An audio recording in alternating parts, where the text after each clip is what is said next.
जय हिंद। मैं आप सभी का स्वागत करता हूं एक नए वीडियो में आपके अपने चैनल स्पेशल एजुकेटर भारत।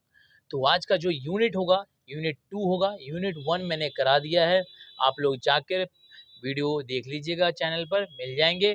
और इतना तो पक्का है, यूनिट बाय यूनिट वीडियो दूंगा। एक यूनिट दे दिया है, दूसरी यूनिट आपकी चल रही है, ठीक है। 2 वीडियो आ चुकी है, 3 वीडियो और आपको कल तक मिल जाएंगे। देखिए, पेपर बिल्कुल आसान तो नहीं आएगा, बट इतना मुश्किल भी नहीं आएगा कि आप लोग ना कर पाओ। जितने भी एचआई वाले हमारे छात्र और छात्राएं हैं, उन सभी के लिए content and methodology of teaching science and mathematics जो पेपर है, पेपर नंबर 9, ध्यान रखिएगा, पेपर नंबर 9 है। मोस्ट इंपॉर्टेंट यूनिट होगा, ध्यान से पढ़िएगा और चैनल को सब्सक्राइब कर लीजिएगा, चैनल अच्छा लगे तो, ठीक है। और वीडियो को शेयर कर दिया करो यार, ठीक है, ज़्यादा से ज़्यादा शेयर किया करो। और जो भी इन चैनल से पहली बार जुड़ा है, वो चैनल को सब्सक्राइब कर लेना। चैनल को सब्सक्राइब करके बेल आइकन को दबा लेना, ठीक है, जिससे कि हमारी वीडियो जो होगी आपके पास सबसे पहले उपस्थित हो जाएगी और उसका फ़ायदा और उसका लाभ आप लोग उठा पाएंगे। तो एक चीज़ और, जितने भी आप लोगों को नोट्स चाहिए, कोई भी चैनल कोर्स का हो, तो यहाँ पे आपको नोट्स मिल जाता है हर समय। Special educator Bharat Telegram channel है हमारा, ठीक है। तो पेपर को स्टार्ट करते हैं। आज का यूनिट 2 है, मोस्ट इम्पोर्टेंट, ध्यान से समझिएगा और आसान भाषा में समझाऊंगा, ठीक है। ये जो कहना चाहता है भैया, जो विज्ञान और शिक्षण में जो श्रवणहीन जो बच्चे होते हैं, उनको हम कैसे एक अंक शास्त्र कर सकते हैं, कैसे हम शिक्षा दे सकते हैं ऐसे बच्चों को जो कि सुनने में दिक्कत है जिन बच्चों को, ठीक है। मैथ्स, वो भी मैथ्स की में और साइंस में हम कैसे उसको शिक्षा दे सकते हैं। तो देखिए, ऐसे बच्चे जो होते हैं, श्रवण दोष छात्र जो होते हैं, उनको सीखने के लिए जो क्षमता होती है, महत्वपूर्ण प्रभावित कर सकता है एक विशेष रूप से जो विज्ञान और गणित के विषय होते हैं, जिन्हें जटिल अवधारणाओं और सिद्धांतों से समझने की आवश्यकता होती है। ये विज्ञान और गणित जो शिक्षण के लिए श्रवण जो बच्चे होते हैं, उनको सुनने में थोड़ी सी कठिनाई हो सकती है, लेकिन मुश्किल नहीं। आजकल ऐसे टूल आ चुके हैं ना, सभी बच्चे को सिखाया जा सकता है आसान भाषा में, उनके भाषा के द्वारा, ठीक है। तो यहाँ पे टूल जो होगा, कैसे हम सिखाएंगे ऐसे बच्चों को, उसके बारे में जानते हैं, ठीक है। तो पहला तो यही हो गया कि भैया ऑडियो जो होता है, जो विजुअल जो चीज़ें दिखाई देता है, विजुअल चीज़ें जितने भी होती है, विजुअल जिसके द्वारा जो वीआई वाले बच्चे, जैसे कि जो चीज़ दिखाई देता है, सुनाई नहीं दे रहा है ना उस बच्चे को, दिखाई तो दे रहा है। तो वीडियो के माध्यम से, चार्ट पेपर के माध्यम से, ठीक है, डायग्राम के माध्यम से, और जितने भी हेयरिंग एड्स होते हैं, ठीक है, विजुअल एड्स होते हैं, और वैज्ञानिक चीज़ें, गणितीय चीज़ों को, धारणाओं को समझाने में बेहतर मददगार साबित हो सकता है, ठीक है। वीडियो के माध्यम, देखिए, बच्चों को सिर्फ सुनाई तो नहीं दे रहा है, लिखित तो दिखाई दे रहा है ना। तो हम लिखने के द्वारा भी उसको समझा सकते हैं, अच्छे तरीके से नोट्स सुना सकते हैं, ठीक है। नोट्स दिखाकर उसे पढ़ा सकते हैं, उसकी क्षमता को हम कम कर, उसके मतलब पढ़ने की जो अनुशासन उसने बनाया है, सामग्री को बेहतर ढंग से समझने में हम उसकी मदद कर सकते हैं। शिक्षा का जो एक लिखित सामग्री प्रदान करते हैं, चाहे वो स्पष्ट हो या एक कैसा भी चीज़ हो, मतलब मुश्किल हो, जटिल हो, कुछ भी हो, बच्चे को एक साधारण भाषा में समझाया जाता है लिखित के माध्यम से, दिखाने से, जो बच्चे सुन नहीं पाते, जो बच्चा हेयरिंग इम्पेयरमेंट होते हैं, ठीक है। इसी में आता है सहयोग तकनीकी के उपकरणों। देखिए, हम इसको सहयोग, जितने भी सहयोग वाली चीज़ें होगी हम उसको देंगे, जैसे क्या, साइन लैंग्वेज हो गया। और इसी में जो बच्चे को होता है, कान की थोड़ी सी जो एम्प्लीफिकेशन होती है सिस्टम, इसके द्वारा हम समझाएंगे। बच्चे की जो होगी, हम उसके शारीरिक हाव भाव, उसकी जितने भी हमारी आजकल जो एआई सिस्टम आ चुका है, उसके द्वारा हम बच्चों को समझाएंगे, ठीक है। फ्लैश कार्ड हो गया, कई ऐसी प्रक्रिया है जो हम इस बच्चों को सहायता दे सकते हैं उपयोग करने में, उसको शिक्षा उत्पन्न, उस शिक्षा को सीखने के लिए हम उसको प्रेरित कर सकते हैं। ऐसे रख रखाव की ज़रूरत होती है, ठीक है।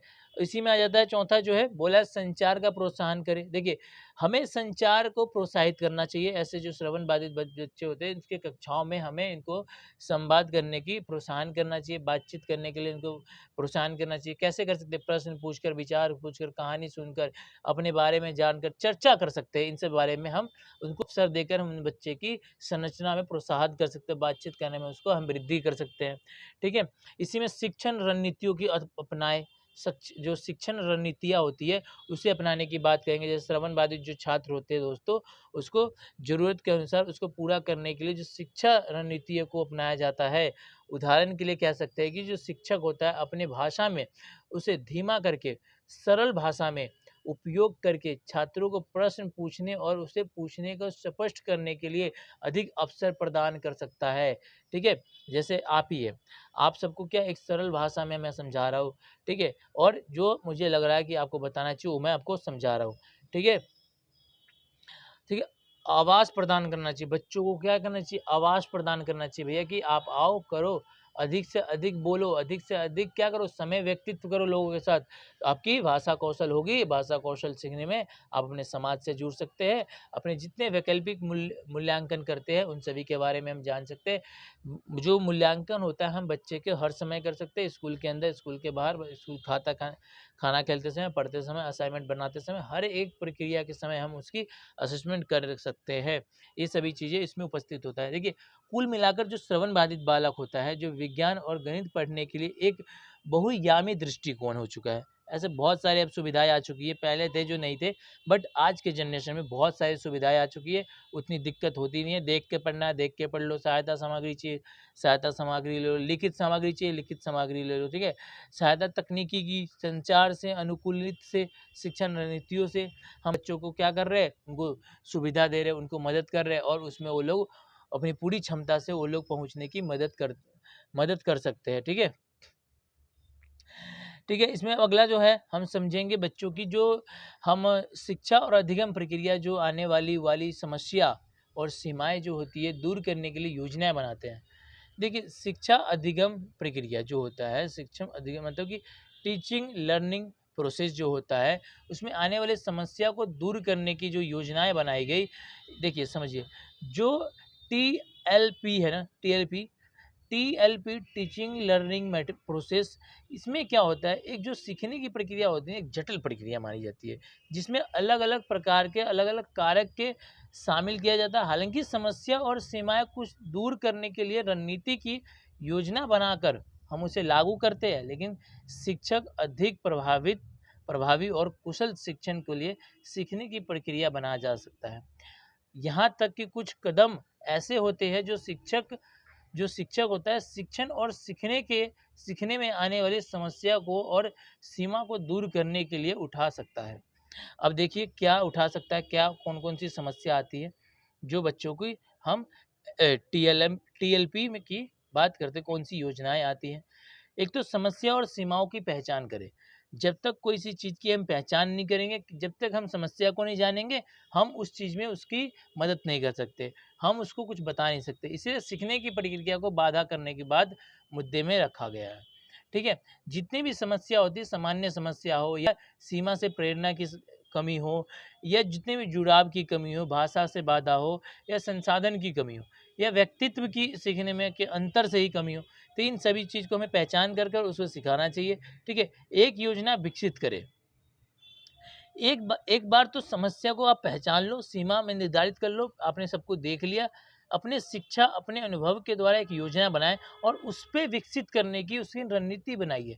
गतिविधियों को शामिल करके उसे आगे करें, ठीक है? काबू पाने के लिए जो कार्यात्मक विधि होती है, उस पे हमें ध्यान देना चाहिए। देखिए, उदाहरण बताता हूँ एक समझिए, अगर आप किसी को प्रेरणा की कमी सॉरी अगर कोई बच्चा है, ठीक है? प्रेरणा में उसकी कमी है, तो उसकी समस्या को पहचाना और शिक्षा के अधिकार से उसको आकर्षित करते हैं किसी भी गतिविधि के द्वारा, किसी भी आप समस्या के द्वारा उसको इस अपने कार्य में उसको इन्वॉल्व करते हैं और उसको पुस्तक या प्रोत्साहन प्रदान करने के विचार विचार कर सकते हैं। ऐसे बच्चों को हम उदाहरण देते हैं। ठीक है? एक रूल हमें बनाना चाहिए, उसी योजना पे हमें काम करना चाहिए। देखिए, लागू करें। अगर आपनो अगर किसी बच्चे की योजना को विकसित करना है, आपने पहचान लिया उसके अंदर क्या समस्या है, तो उस योजना को लागू करने का कुछ प्रोसेस होता है। किस तरीके से प्रोसेस करेगा वो, कैसे लागू होगा और जो संसाधन है उसको कौन देगा, उस सभी चीज़ों को शामिल करके जो योजना प्रभावशीलता को निगरानी रखता है, ये सभी एक आवश्यक रखने वाली समायोजन करने वाली एक विशेषता है। ध्यान रखिएगा, मोस्ट इम्पोर्टेंट है। इसी में बात कही गई है सहायता प्रदान करना। ऐसे बच्चे को हमें सहायता प्रदान करना चाहिए और हमें सीखने की प्रक्रिया को जो होता है जूझ रहे सभी बच्चों को एक पर एक सहायता प्रदान करना चाहिए। ट्यूशन या स्कूल के बाद कार्यक्रमों के एक पेशकर करना चाहिए और आवास जितने भी आवास और अतिरिक्त संसाधनों का प्रयोग करके हम बच्चे को शिक्षा टीम के साथ काम करके शामिल हो सकते हैं। हमें सहायता देना चाहिए बच्चों को जब ज़रूरत है। बच्चे को ऐसे जो जो बच्चे सुन नहीं पाते हैं ना, थोड़ी-सी उनके अंदर समस्या होती है, तो ऐसे बच्चों को हमें हर समय मदद करने की आवश्यकता होती है, चाहे वो एक टीचर ही नहीं, एक माँ-बाप के द्वारा भी की जानी चाहिए, ठीक है? जितना रोल टीचर का होता है उससे ज़्यादा कई ज़्यादा रोल उनके माता-पिता का होता है। देखिए प्रगति तो होगा ही अगर हम किसी नियम लागू को करेंगे, अगर उसमें हम सफल होंगे तो प्रगति भी होगा और बाद में हम उसके मूल्यांकन भी करेंगे कि हमने कितना उस चीज़ को अचीव किया, हमने कितना उस चीज़ को स्वयं से अवलोकन करके हम उस चीज़ को जानेंगे कि हमने इतना मेहनत करके हमें इतना मिला, ठीक है? मतलब कुल मिलाकर ये कह सकते हैं जो शिक्षण है और सीखने की प्रक्रिया एक समस्या और सीमाओं को दूर करने की योजना बनाने के लिए एक एक्टिव और जो फ्लेक्सिबिलिटी दृष्टिकोण की आवश्यकता होती है, उन मुद्दों को पहचान करके, उसे योजना बनाकर, उसे विकसित करके और उन रणनीतियों को लागू करके और सहायता प्रदान करके और प्रगति का मूल्यांकन करके हम इन बच्चों को सहायता दे सकते हैं। ठीक है? समझ गए? यूनिट बहुत इंपॉर्टेंट था, मैं आशा करूँगा समझे होंगे। अगर अच्छा लगा हो तो शेयर ज़रूर करिएगा यार वीडियो को, ज़्यादा से ज़्यादा शेयर करा करो आप लोग, शेयर नहीं करते। अब देख लेते हैं जो इसमें बोला गया है दोस्तों, तो बच्चों इसमें बोला गया है विज्ञान और गणित में अनुकूलन आवाज संशोधन की बात करी गई। देखिए अगर हमें किसी को अनुकूलन तो एक ऐसी चीज है हम हर समय करते हैं, बच्चे की बेहतर के लिए किया जाता है कि बच्चे की अभी क्या स्थिति है, मतलब कि वर्तमान में क्या स्थिति है और प्रेजेंट में उसको हम कैसा बना देंगे। ठीक है, भविष्य फ्यूचर में उसको हम कैसा बनाएं, प्रेजेंट में कैसा था, ठीक है, वर्तमान में अभी कैसा है वो, और फ्यूचर में हम उसको कैसा बनाएंगे। इन सभी चीज़ को हम एक असेसमेंट करते हैं और बच्चे की बेहतर के लिए असेसमेंट किया जाता है। बच्चे ने कितना सीखा, बच्चे ने कितना सफल हुआ, क्या चीज़ की कितनी प्राप्ति की, ये विज्ञान को सीखने की एक प्रक्रिया माना जाता है। ठीक है, विज्ञान हो चाहे साइंस हो, उन सभी चीज़ों में अनुकूलन किया जाता है, सभी चीज़ को प्राप्त करने के लिए अवलोकन किया जाता है। ठीक है, विज्ञान और गणित एक तरीके संदर्भ में कैसे लागू किया जा सकता है वो चीज़ों के बारे में डिफाइन करते हैं। देखिए अनुकूलन बच्चे की बेहतर करने के लिए बेहतर के सीखने और सिखाने का माहौल और जो करिकुलम होता है उसको परिवर्तन संदर्भ करता है। अनुकूलन सभी छात्रों के लिए किया जा सकता है, केवल विकलांग बच्चों के लिए नहीं होता ये तो सभी बच्चों के लिए होता है अनुकूलन। उदाहरण के लिए हम ये कह सकते हैं कि जो विज्ञान में हाथों पे प्रयोग किया जाता है, ठीक है, जांच कर प्रयोग किया जाता है, जांच के विकल्पों के प्रयोग किया जाता है, जो फेस कर होता है उसके द्वारा होता है, अतिरिक्त दृष्टि सहायता प्रदान करने की शामिल हो सकता है। लेकिन मैथ्स में कैसे करते हैं, हम अमूर्त अवधारणाओं के बेहतर ढंग से समझने और मदद करने के लिए जोड़ तोड़ कर अपनी तकनीकों का उपयोग करके शामिल हो सकता है। समझ गए मैथ्स और साइंस में कैसे प्रयोग होता है, कैसे अनुकूलन करते हैं। आवास देखिए, आवास का मतलब होता है अगर किसी भी बच्चे जो विकलांग बच्चे को हमें पाठ्यक्रम पढ़ाना है, उसको पहुंचाना है, एक ऐसे मुख्य धारा में जोड़ना है, यानी कि उसको मदद की आवश्यकता है, तो हमें ऐसे माहौल क्रिएट करना चाहिए, ऐसे माहौल में ऐसे बच्चों को रखना चाहिए जो अपने अपने जैसे व्यक्तियों के साथ फटाफट चेंज हो सके अपने। अगर देखते हैं अगर आपको पढ़ने का माहौल होगा तो आप पढ़ लोगे, अगर आपके घर में खेलने का माहौल होगा तो खेलते ही रहोगे, आपके घर में पढ़ने वाला माहौल ही नहीं है तो आप पढ़ ही नहीं सकते, कुछ भी कर लो आपको हो ही नहीं सकता, आप पढ़ ही नहीं सकते।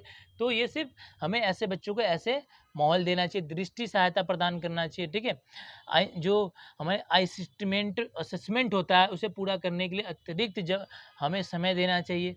ठीक है, हमें सभी प्रकार का उनको मदद करना चाहिए, वैकल्पिक आकलन प्रदान करना चाहिए, इन सभी चीज़ों को हम शामिल कर सकते हैं और आवास देना चाहिए, बहुत ज़रूरी होता है। ठीक है, संशोधन देखिए व्यक्ति के जो व्यक्तित्व होता है छात्रों की ज़रूरतों को पूरा करने के लिए और पाठ्यक्रम की सामग्रियों को कठोरता और समायोजित करने के लिए सीखने का माहौल और पाठ्यक्रम के लिए जो परिवर्तन संशोधन होता है उसे आम तौर पर हम अधिक महत्वपूर्ण विकलांग छात्रों के लिए आरक्षित होते हैं। और जो विज्ञान में गणित से जो संशोधन होता है उससे शामिल जो सामग्री होती है उसे मात्रा में कम करना और अवधारणाओं को सरल बनाना और वैकल्पिक आकलन का उपयोग करना शामिल हो सकता है।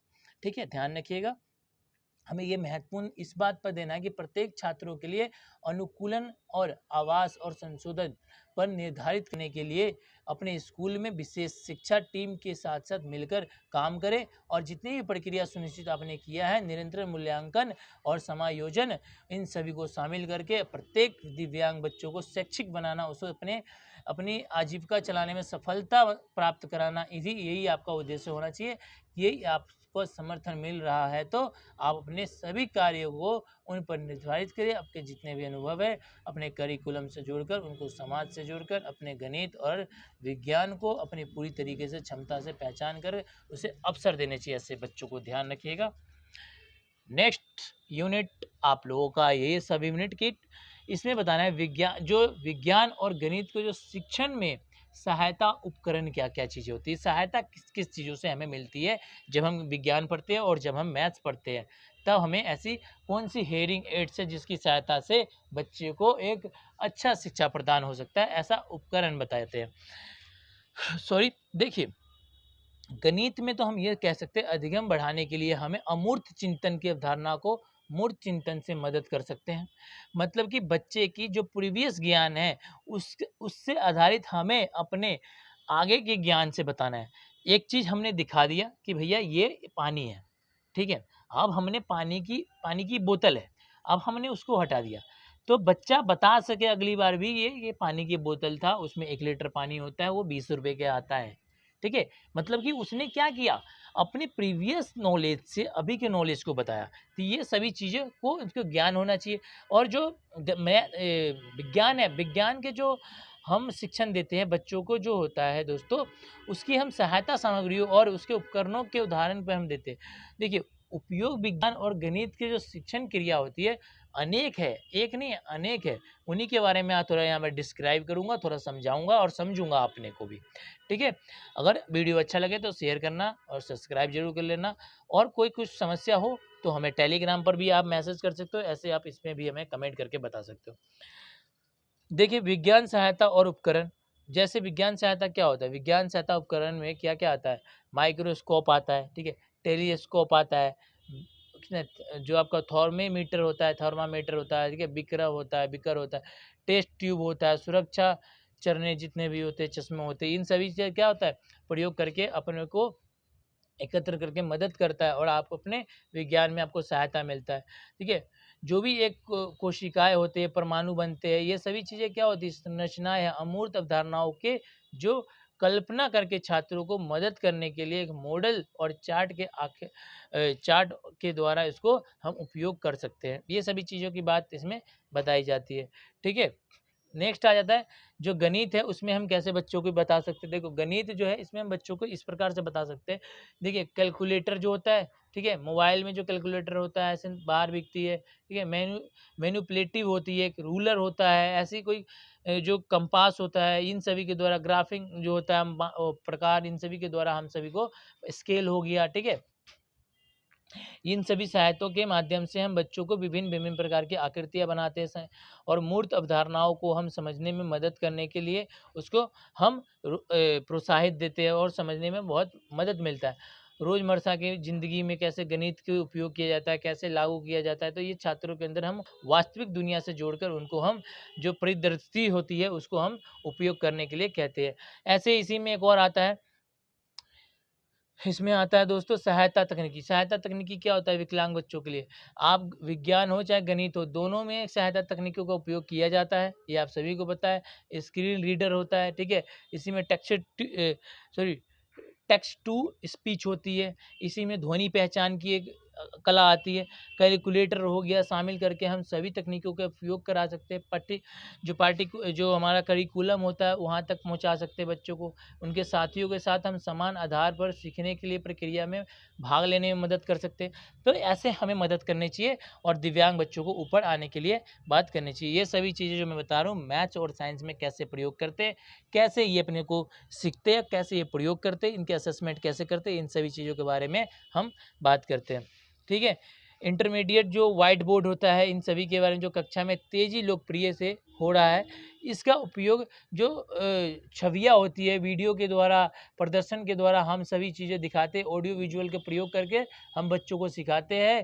ठीक है, आप लोग देखे होंगे स्मार्ट बोर्ड जो होता है, ये इसमें पहले से पीपीटी सेट कर दी जाती है और बच्चों को दिखाया जाता है और इमेजों के द्वारा उसे समझाया जाता है। मतलब कि हम ये कह सकते हैं कि जो विज्ञान है और गणित है, ये शिक्षा जो सीखने की प्रक्रिया है उसमें उपकरण जो भी मूल्यांकन हमें मिलता है, जो भी मदद मिलता है, वो एक अनुभव, दृष्टि, सहायता तकनीकी प्रदान करने के लिए, शिक्षा छात्रों के अमूर्तन अवलोकन करने के लिए और बेहतर ढंग से समझने और सीखने की प्रक्रिया को शामिल करने के लिए मदद करता है। और शिक्षा के लिए ये महत्वपूर्ण है कि हम अपने स्कूल के साथ-साथ काम करें, ताकि ये सुनिश्चित हो सके कि हम उनके छात्रों के लिए भी उपयुक्त सहायता है और उपकरण उपयोग कर सकते हैं। तो इन सभी के बारे में एक मोस्ट इम्पोर्टेंट था। और ऐसे ही जो अगला है लास्ट सब यूनिट, तो इसमें क्या है, एक अच्छे विज्ञान और एक अच्छे विज्ञान शिक्षकों की जो भूमिका होती है, उत्तरदायित्व होता है, उसका क्या गुण है, उसकी क्या क्वालिटी है, तो इन सभी की बात करते हैं। ये मोस्ट इम्पोर्टेंट है।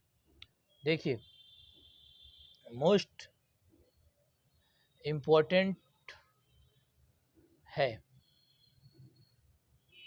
पढ़िए ध्यान से, समझिए ध्यान से, करना है कुछ आज तो दिखाइए अपने आप को। ठीक है, मत डरिए इन चीज़ों से जो रखा है समाज में, बदलना है तुम्हें खुद को, बदल दो इतिहास को। ठीक है, तो आइए, मोटिवेशन बहुत हो गया, मोटिवेशन के साथ पढ़ाई भी बहुत ज़रूरी है। ठीक है, मोटिवेटेड तो होना तो यही रहना चाहिए सभी बच्चों को, बट हमें पढ़ाई भी साथ साथ करते रहना चाहिए। भूमिका, देखिए भूमिका बहुत बड़ी है। एक टीचर की पढ़ाने में उनकी बहुत बड़ी भूमिका होती है, उसकी बहुत बड़ी उत्तरदायित्व होती है। एक शिक्षक बनाना एक बच्चे को बहुत बड़ा एक ज़िम्मेदारी माना जाता है। बच्चे के पूरा निर्भर इनके शिक्षकों के ऊपर रखी जाती है और शिक्षक के द्वारा और कुछ बालक के द्वारा सीखी गई जो प्रक्रिया है, बहुत डिपेंड करता है। कहते हैं ना, सभी एक दूसरे के पूरक है। अगर टीचर नहीं है, तो बच्चा किसी काम का नहीं, और बच्चा है, टीचर नहीं है, तो टीचर किसी काम का नहीं। मतलब कि दोनों एक दूसरे के पूरक है। दोनों एक साथ रहेंगे तो बहुत कुछ सीखेंगे और सिखाएँगे। ठीक है? तो भूमिका बहुत अच्छी है टीचर की, और इसमें बच्चों की भूमिका भी होनी चाहिए। महत्वपूर्ण तो ये है, विज्ञान और गणित के कौशल विकसित करने में जो छात्रों को मदद मिलता है वो शामिल करता है, और महत्वपूर्ण सोच, समस्या समाधान और विश्लेषण करके अपनी बुद्धि को, अपनी तकनीकी बुद्धि को, और जो बच्चे जड़ बुद्धि होते हैं ना, घस-घस करके अपनी बुद्धि को तेज करते हैं। तो आप भी इसमें से कुछ बच्चे जड़ बुद्धि होंगे। ऐसे मैं कह नहीं रहा, मज़ाक कर रहा हूँ, बट कुछ होंगे जड़ बुद्धि जिनको समझ ही नहीं आ रहा होगा। ठीक है? तो उन बच्चों के लिए क्या करना है, अपनी बुद्धि को रगड़ो, मेहनत करो भाई। ये नहीं कि पत्थर लेके रगड़ने लगो, मतलब कि चीज़ों को समझो, ज़्यादा से ज़्यादा देखो तो वो चीज़ें आपके अंदर आ जाएगी। कहते हैं ना कि जब गुस्सा आता है इंसान, जब लोहार को पता है लोहा कब टूटेगा, जब उसको आग में बिल्कुल लाल कर देगा ना, तब टूटेगा, अपनी आकार बदल देगा। तो अपने आप को ऐसा बनाओ, सब कुछ समझने की प्रयास करो, प्रयत्न करो, आपको जीवन मिला। कोई भी इंसान कहीं से सीख कर नहीं आता, इसी धरती पर, इसी 70-80 साल के जीवन में सीखते हैं। कहीं कोई सीख के नहीं आता। उत्तरदायित्व बहुत बढ़िया है। देखिए, एक विज्ञान और गणित के जो उत्तरदायित्व होता है, एक पाठ्य योजना के बनाना, ठीक है? पाठ्य योजना को कैसे प्रदर्शन करना, उसमें जो कैसे प्रगति करना, इन सभी विद्यार्थियों की जो प्रतिपुष्टिकरण जो होता है, सहायता प्रदान करते हैं, और माता-पिता द्वारा अन्य हितधारकों के द्वारा भी हम संवाद करना शामिल है। अच्छे शिक्षक और एक सुरक्षित और समावेशी शिक्षा वातावरण बनाने के लिए जिम्मेदार होता है। एक छात्र जुड़ाव और भागीदारी का प्रोत्साहित करता है। गुण, बहुत अच्छा गुण होना चाहिए पहली बात तो बच्चों के अंदर, और उस प्लस शिक्षकों के अंदर भी गुण होना चाहिए। अच्छे गुण विज्ञान और शिक्षण को महत्व गुण रखता है और जिम्मेदारी को शामिल करता है। गुण कैसे होने चाहिए? विषय वस्तु विशेषता, इसमें क्या होना चाहिए, कितने भी कठिन से कठिन विषय क्यों ना हो, कितने भी मुश्किल से मुश्किल विषय क्यों ना हो, टीचर को अपने विषय को ऐसे आसान भाषा में इतने आकर्षित बना दो कि बच्चा उसकी बात को सुने, उसकी संप्रेषण को सुने। ठीक है? इसी में मजबूत शैक्षणिक कौशल, बच्चे की अच्छे शिक्षा को बनाने के लिए पाठ्य योजना बनानी चाहिए, उसको डिजाइन करनी चाहिए, उसको पहले उसको खुद से प्रैक्टिस करनी चाहिए, विधियों को सीखने के लिए पहले ज़रूरतों की सहायता सामग्री को जुटाना चाहिए, फिर बच्चों के सामने पूरे तरीके से उसे बताना चाहिए। ये हो गई भैया मजबूत एक शैक्षणिक कौशल क्या होता है, तो ये होना चाहिए, पहले हमें खुद प्रैक्टिस करना चाहिए जाके, फिर बच्चों को बताना चाहिए।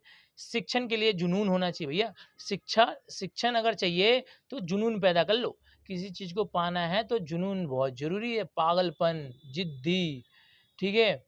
सभी चीज़ों को ये रखो, धैर्य समझना, इन सभी समर्थन करना, इन सभी चीज़ों को इसमें रचनात्मक बच्चा होना चाहिए, अच्छे-अच्छे चीज़ों को सीखने का उत्साहित होना चाहिए, ठीक है? और जो प्रभावी संचार कौशल होता है, एक अच्छे शिक्षक के लिए, उनके भावों के लिए एक अच्छा तरीका होना चाहिए कि मौखिक के साथ-साथ लिखित रूप से भी स्पष्ट करे और अपने संवादों के समक्ष उसको प्रस्तुत करे। मतलब कि ये कह सकते हैं हम कि एक अच्छा विज्ञान और जो गणित की शिक्षा है, वो जो छात्रों के अंदर विषय वस्तु और एक मजबूत समझ विकसित करने की जो बात करते हैं, उनके अंदर कौशल विकसित करने की जो मदद करने की एक प्रतिबद्ध है, जिसके उन्हें कक्षा में, उन्हें बाहर दोनों तरह से सफल होने के लिए आवश्यकता होती है। तो ऐसे बच्चों को मजबूत बनाया जाना चाहिए और उनको एक अच्छे तरीके से, बेहतर तरीके से हमें उसको सलाह देना चाहिए, मदद करना चाहिए, जिससे कि वो बच्चे अपने शिक्षा के अनुसार कुछ सीख सके, अपने देश के लिए, अपने आजीविका चलाने के लिए कुछ कर सके। तो मिलेंगे आपसे नेक्स्ट वीडियो में अगली। जय हिंद, जय भारत।